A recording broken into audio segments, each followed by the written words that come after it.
स्कॉर्च्ड अर्थ एक military strategy है जिसमें आप अपने दुश्मन की आर्मी को हराने के लिए उसके रास्ते में जितनी भी ऐसी चीजें हैं जिनको वो आर्मी यूज कर सकती है उन सारी चीजों को नष्ट कर देते हो। फॉर एग्जाम्पल, मान लीजिए कि आप एक देश के आर्मी के कमांडर हैं और आपको एक पर्टिकुलर एरिया दिया गया है, उसमें जितने भी फौजी हैं उन सब के जिम्मेदार, उनके कमांडर आप हो। अब मान लो कि उस एरिया में जो बॉर्डर है उसके ऊपर एक दुश्मन की आर्मी अटैक करती है। आप जानते हो कि जो अटैक आ रहा है इन्वेडिंग फोर्स का वो बहुत बड़ा अटैक है, आर्मी बहुत बड़ी है और आप उस आर्मी को रोक नहीं सकते। तो ऐसी सूरत में आपके पास तीन ऑप्शन होते हैं। पहला ऑप्शन, जितनी भी आर्मी, जितने भी फौजी आपके पास उस पर्टिकुलर एरिया में हैं उन सारे फौजियों को आप वहीं पे रखो और उनको ऑर्डर दो कि जितनी ये जो इन्वेडिंग फोर्स आ रही है उनको आपको लास्ट मोमेंट तक उनसे लड़ाई करनी है। ऐसी सूरत में जितनी भी वहां पे आर्मी है, जितने भी फौजी हैं वो सब मारे जाएंगे। इतिहास में ऐसा बहुत बार हुआ है, बट एक पर्टिकुलर बैटल है जो बहुत फेमस है, इसको कहते हैं द बैटल ऑफ थर्मोपिली, जिसके ऊपर एक पिक्चर भी बनी है 300, जिसमें आपने देखा होगा कि 300 स्पार्टन्स ने पर्शियंस की इतनी बड़ी जो फौज आ रही थी उनको रोकने के लिए एक छोटे से एरिया में उन्होंने अपना लास्ट स्टैंड लिया और उस लड़ाई में वो सारे 300 के 300 स्पार्टन्स मारे गए। तो ऐसी सूरत में जनरल यही होता है कि जो आर्मी वहां रुक रही है वो पूरी खत्म हो जाएगी। अच्छा, दूसरा ऑप्शन आपके पास होता है सरेंडर करना।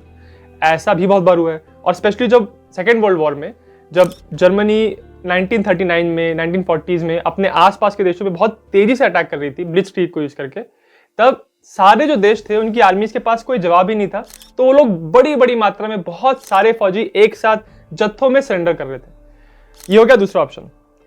तीसरा ऑप्शन होता है कि आप जहां पे आपकी आर्मी खड़ी है और सामने से दुश्मन की आर्मी आ रही है, आप उस जगह को छोड़ दो और पीछे हटते चलो।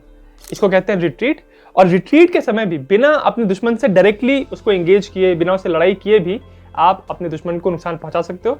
और इस काम के लिए जो स्ट्रैटेजी सबसे ज्यादा बदनाम है, कुख्यात है, वो है स्कॉर्च्ड अर्थ। इसमें आप क्या करते हो कि जो आपकी सामने जो एनिमी फोर्स है वो आपकी तरफ आगे बढ़ रही है और आप लगातार पीछे हट रहे हो, तो उस फोर्स में और आपकी आर्मी में जो बीच में जो स्पेस है, उस स्पेस के अंदर जितना भी इंफ्रास्ट्रक्चर है, रोड हो गए, ब्रिजेस हो गए, बिल्डिंग, सब आप तबाह कर देते हो। जो फसलें हैं वहां पे, जो इतनी सारे खेत हैं उन सबको जला देते हो। जितने भी कुएं हैं या फिर तालाब है उन सबको आप पॉइजन कर देते हो। और खाने का कोई भी सिस्टम अगर है उस सबको आप पूरी तरह तबाह कर देते हो। ऐसे में क्या होता है कि जो इन्वेडिंग फोर्स है उसका मूवमेंट स्लो हो जाता है, क्योंकि उनको अब जो भी रिसोर्सेज हैं लड़ाई करने के लिए वो उनको उस जमीन से नहीं मिल रहे हैं जिस जमीन पर उन्होंने अटैक किया है। देखिए, किसी भी इन्वेडिंग फोर्स के लिए, चाहे वो बहुत पुराने जमाने की इन्वेडिंग फोर्स है चाहे आज की, एक चीज जो सबसे ज्यादा इंपॉर्टेंट है वो है राशन, खाना पीना। तो ऐसा तो है नहीं कि आप 2-3 महीने के मोर्चे पे जा रहे हैं और सारा खाना घर से ही बांध के चल रहे हैं, ऐसा नहीं हो सकता। आपको ऐसा करना पड़ेगा कि आप जहां जहां जा रहे हैं, जहां जहां अटैक कर रहे हैं, उस एरिया में आपको कुछ खाना मिल रहा है तो वो आप साथ में लेके चलते हैं, खाते हुए चलते हैं। पर अगर आपके दुश्मन ने सामने के सारे जगहों को तबाह कर दिया है तो आप उन चीजों को यूज नहीं कर पाओगे। इसी वजह से ये स्कॉर्च्ड अर्थ की जो टैक्टिक्स है बहुत इफेक्टिव होती है, बट क्योंकि इसमें दुश्मन के साथ साथ आपका भी नुकसान होता है। आपने इतने बड़े बड़े खेतों को जला दिया, आपने जितने भी पानी के सोर्सेज थे, तालाब थे या कोई झरने थे जहाँ पे पानी इकट्ठा हो रहा था, उस सबको आपने पॉइजन कर दिया। उसके बाद जो आपका इंफ्रास्ट्रक्चर है, जो आपका रोड्स है, उन सबको आपने डिस्ट्रॉय कर दिया। तो इस सब का जो नुकसान है वो आपको ही बाद में उठाना पड़ेगा। तो इसी वजह से ये जो स्ट्रैटेजी है हालांकि काम तो करती है, बट ये दोनों साइड के लिए बहुत, आप कह सकते हैं कि नुकसानदायी होती है। इसी वजह से 1977 के जिनेवा कन्वेंशंस ने स्कॉर्च्ड अर्थ को सिविलियंस के खिलाफ यूज करने को इलीगल घोषित कर दिया था। मतलब अगर कोई आर्मी ये सारी चीजों को जला दे रही है, तबाह कर दे रही है और सिविलियंस इसकी वजह से इफेक्ट हो रहे हैं, तो उस आर्मी ने क्राइम किया है। पर ये जो जिनेवा कन्वेंशंस हैं, ये लॉज हैं, ये अभी बने हैं, पर इसके पहले बहुत सालों तक, 2000 साल से भी पहले से ये स्कॉर्च्ड अर्थ टैक्टिक यूज की जा रही है। मैं इसमें बहुत पीछे नहीं जाऊंगा, हम शुरू करते हैं साल 893 से। इस साल में वाइकिंग्स ने इंग्लैंड के ऊपर एक इन्वेजन किया था और उस इन्वेजन के दौरान उन्होंने बहुत सारे गांवों को जला दिया था। इसके बाद साल 1069 में इंग्लैंड के जो राजा थे विलियम द कॉन्करर, उनके खिलाफ नॉर्दर्न इंग्लैंड में कुछ लोग बगावत कर रहे थे।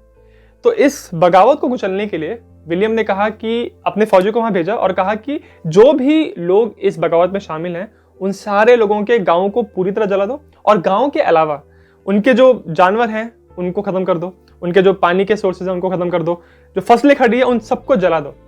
इतना डिस्ट्रक्शन हुआ था इस विद्रोह को कुचलने के लिए कि आप समझिए कि जब पहला अटैक किया विलियम के सोल्जर्स ने, तो उस अटैक के बाद जो इन गांव में जो लोग बचे थे उनके पास खाने के लिए कुछ भी नहीं था और इसी वजह से ऐसा कहा जाता है कि उन्होंने कैनिबलिज्म शुरू कर दिया। इसके बाद भी ऑलमोस्ट हर सेंचुरी में ये स्कॉच्ड अर्थ की टैक्टिक यूज की गई है। पर मैं आगे फॉरवर्ड करके आता हूं 19th सेंचुरी में। 19th सेंचुरी का सबसे ज्यादा कुख्यात इवेंट जब ये स्कॉच्ड अर्थ टैक्टिक ने एक अंपायर को ऐसा परेशान किया कि आप समझिए कि यूरोप की हिस्ट्री डेफिनेटली और एक्चुअली पूरे वर्ल्ड की हिस्ट्री उसकी वजह से पूरी तरह बदल गई। और ये हुआ था साल 1812 में। इस जमाने में फ्रांस के राजा थे नेपोलियन बोनापार्ट, और ये वो टाइम था जब नेपोलियन अपनी स्ट्रेंथ के बिल्कुल पीक पे था, मतलब बहुत स्ट्रांग था। फ्रांस के आसपास के यूरोप के जितने भी देश थे, तो या तो वो फ्रांस के साथ एलाइज थे, यानी उनके अच्छे दोस्त थे, या तो वो फ्रांस के नीचे थे, उनके मुट्ठी के नीचे, जिसकी वजह से यूरोप के ज्यादातर किंगडम्स फ्रांस की बात और फ्रांस के राजा की बात मानते थे। पर इसमें एक ऐसा देश था जो फ्रांस और नेपोलियन की बातें नहीं मान रहा था, और वो था ब्रिटेन। अब नेपोलियन ने अपने आसपास के देशों को तो अपनी आर्मीज भेज के उनको हरा दिया था, पर ब्रिटेन था एक आइलैंड कंट्री। तो अगर आपको ब्रिटेन पे कोई बड़ा इन्वेजन भेजना है तो आपको समुद्र के रास्ते से, पानी के रास्ते से भेजना पड़ेगा। पर नेपोलियन भी जानता था कि वो अपनी फ्रेंच नेवी को लेके ब्रिटिश नेवी को हरा नहीं सकता। तो इसी वजह से ब्रिटेन को सबक सिखाने के लिए और उनको कमजोर करने के लिए नेपोलियन ने ब्रिटेन की इकोनॉमी पर अटैक किया। तो साल 1806 में नेपोलियन ने क्या किया, उसने कहा कि कोई भी देश अब ब्रिटेन के साथ ट्रेड नहीं करेगा, व्यापार नहीं करेगा, और सारे देश जो हैं वो ब्रिटेन से अलग रह के आपस में व्यापार करेंगे। और इस सिस्टम को उसने नाम दिया द कॉन्टिनेंटल सिस्टम। तो शुरू में तो सिस्टम काम कर रहा था और सारे देश नेपोलियन की बात मान रहे थे, पर साल 1810 में रशिया ने कहा कि हमको तो ब्रिटेन के साथ व्यापार करना है क्योंकि हमारी इकोनॉमी वीक हो रही है और हमको जरूरत है उस व्यापार की। और 1810 में ही उन्होंने ब्रिटेन के साथ ट्रेड करना शुरू कर दिया। अब नेपोलियन ने जब ये देखा तो उसको बहुत गुस्सा आया, क्योंकि एक इतना बड़ा अंपायर, रशियन अंपायर, सीधे नेपोलियन की बात नहीं मान रहा था। तो पहले नेपोलियन ने रशिया के राजा अलेक्जेंडर द फर्स्ट को कहा कि आप ये ना करें, नहीं तो आपको बहुत भारी पड़ेगा। बट अलेक्जेंडर ने कहा कि उसने अपना व्यापार चालू रखा। तो इसी वजह से फिर साल 1812 में नेपोलियन ने यह सोचा कि अब अलेक्जेंडर को एक सबक सिखाना पड़ेगा।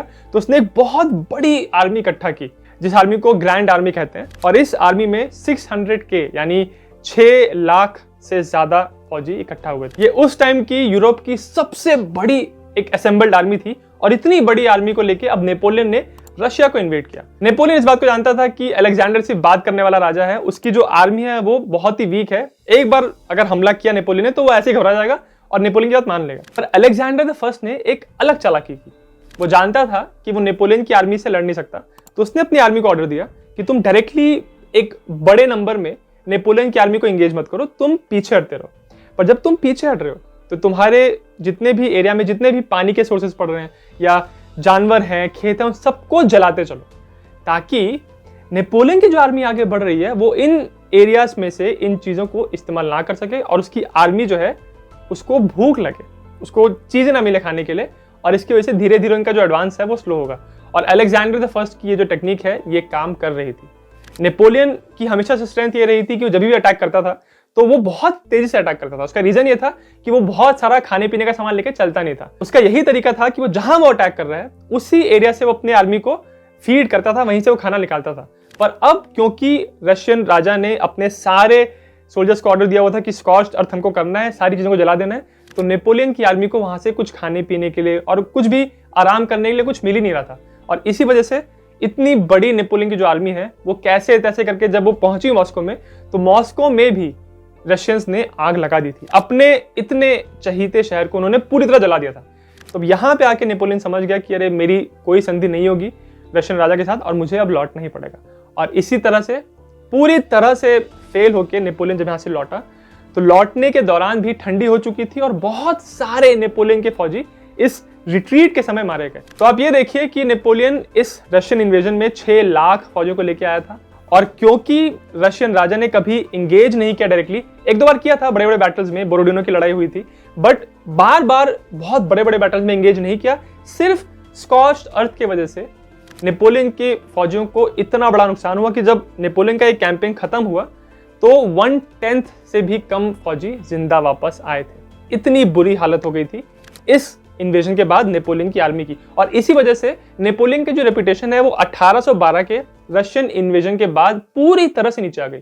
अब फ्रेंच लोगों को लगने लगा कि ये राजा हम लोग को पूरी तरह डुबा ही देगा, और इसी वजह से अगले ही साल नेपोलियन को अपनी गद्दी को छोड़ना पड़ा था, उसको एब्डिकेट करना पड़ा था। ये जो स्कॉच्ड अर्थ की टेक्निक यूज की गई थी 19th सेंचुरी में, इसको कहा जाता है कि पूरे लास्ट के 500 साल का सबसे इंपॉर्टेंट इवेंट था, क्योंकि इसने नेपोलियन की ताकत को पूरी तरह से खत्म कर दिया। अब हम आगे बढ़ते हैं, हम आते हैं वर्ल्ड वॉर्स पे। वर्ल्ड वॉर 1 में स्कॉर्च्ड अर्थ ज्यादातर ईस्टर्न फ्रंट पे इस्तेमाल हुआ था, जब रशियन आर्मी पीछे हटते समय अपनी उस एरिया के इंफ्रास्ट्रक्चर यानी कि रेलवे लाइंस, घरों को और फसलों को पूरी तरह जला दे रहे थे, ताकि जो जर्मन आर्मी आगे बढ़ रही है उनका जो एडवांस है वो स्लो हो जाए। बट ईस्टर्न फ्रंट के अलावा वेस्टर्न फ्रंट पे भी स्कॉर्च्ड अर्थ यूज किया गया था, और स्पेशली जर्मनी ने इसको यूज किया था। जर्मन्स ने स्कॉर्च्ड अर्थ को एक डिफेंसिव तरीके से इस्तेमाल किया था। उनका यह पर्पस था कि हिंडनबर्ग लाइन, जो जर्मन्स की एक बहुत स्ट्रॉन्ग डिफेंसिव लाइन थी, उसमें और सोम नदी के बीच में जो डिस्टेंस है वो कम हो जाए, तो इस वजह से उन्होंने इस पूरे एरिया को जला दिया था। अब हम आते हैं सेकेंड वर्ल्ड वॉर में। तो 1939 में जब सोवियत यूनियन ने फिनलैंड को इन्वेड किया था, तो फिनलैंड की आर्मी ने अपनी ही बहुत सारे इंफ्रास्ट्रक्चर को तोड़ दिया था, ताकि रोड्स उनके यूज ना कर पाए सोवियत टैंक्स, और सोवियत टैंक्स को जंगलों से आना पड़े, दलदली रास्तों से आना पड़े, और फिर फिनलैंड के फौजियों के लिए उन टैंक्स पे हमला करना आसान हो गया था। इसी समय मोलोटोव कॉकटेल का बहुत इस्तेमाल किया था फिनलैंड के फौजियों ने। मोलोटोव कॉकटेल बेसिकली एक सस्ता सा हाथ से बनाया हुआ वेपन होता है, जिसमें आप एक कांच की बोतल लेते हो, उसमें एक केरोसिन डाल के उसमें एक कपड़ा लगा देते हो, और जब उसको आप फेंकते हो टैंक के ऊपर, तो टैंक पूरी तरह डिस्ट्रॉय तो नहीं होगा, बट उसके जो क्रू है उसको नुकसान पहुंच सकता है। तो इस तरह से फिनलैंड के फौजियों ने इतने बड़े बड़े सोवियत टैंक्स को मजबूर किया कि पहले वो दलदली रास्तों से आए, और फिर उन रास्तों पे उन्होंने इन छोटे से मोलोटोव कॉकटेल से उन टैंक्स को इतना परेशान किया। तो ये जो लड़ाई हुई थी सोवियत यूनियन और फिनलैंड के बीच में, इसको विंटर वॉर कहते हैं। मैंने इसके ऊपर अलग से वीडियो बनाया है, लिंक उसका इस वीडियो के डिस्क्रिप्शन में है।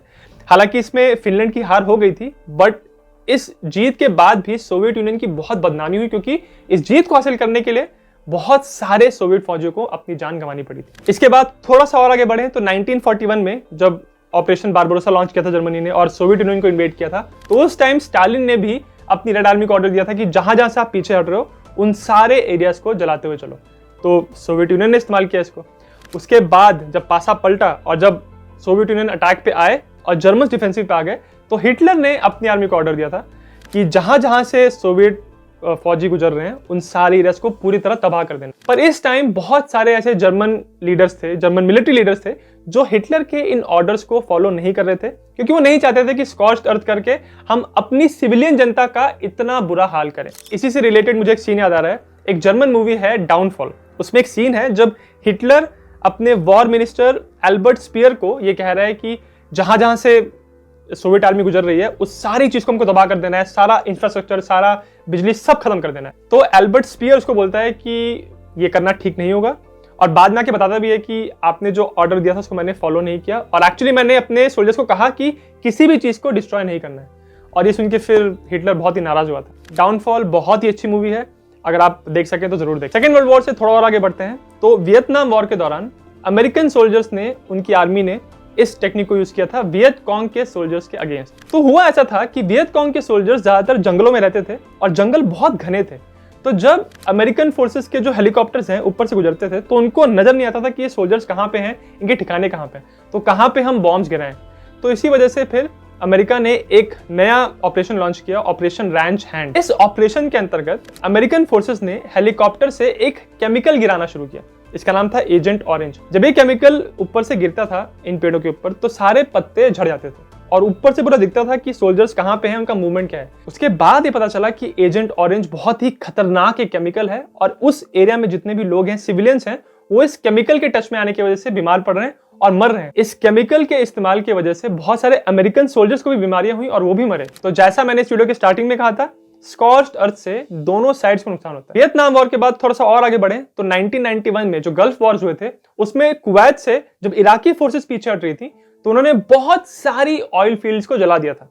और अगर आप फोटोज देखेंगे तो आपको नजर आएगा कि बड़े बड़े रेगिस्तान है और उसमें कहीं कहीं पे आग लग रही है और बहुत सारा धुआं उठ रहा है। ये ऑयल फील्ड्स जलाने का पर्पस ये था कि जब अमेरिकन और बाकी अलाइड फोर्सेस यहाँ पहुंचे, तो वो इन ऑयल फील्ड्स को कैप्चर करके यहाँ का ऑयल इस्तेमाल ना कर पाए। तो इस तरह से आप देखेंगे कि स्कॉच्ड अर्थ से आपके दुश्मन को तो नुकसान होता है, पर आपको भी बहुत नुकसान होता है। इसकी वजह से बहुत लोगों की जान चली जाती है, बहुत क्रॉप्स बर्बाद हो जाती हैं, इंफ्रास्ट्रक्चर खत्म हो जाता है, बहुत पैसों का नुकसान भी होता है। पर फिर भी पूरे मानव के इतिहास में बार बार इस टैक्टिक को यूज किया गया है। आप मुझे कमेंट्स में बताएं कि अगर आप ऐसी जगह पे हैं कि आपके ऊपर कोई दुश्मन की सेना अटैक कर रही है और आपको पीछे हटना है, तो क्या आप अपनी ही चीजों को पूरी तरह नष्ट कर देंगे? क्या आप अपने सिविलियंस को तकलीफ में झोंकेंगे कि उनको कोई भी सामान ना मिले, उनके सारे जो इलेक्ट्रिसिटी है, पानी की चीजें हैं, फसल, उनके जानवर, सबको आप तबाह कर देंगे। इसके बारे में आप जो भी सोचते हैं मुझे कमेंट्स में जरूर बताना। और अगर आपको वीडियो अच्छा लगा तो मेरे चैनल जिज्ञासियम को सब्सक्राइब जरूर करें।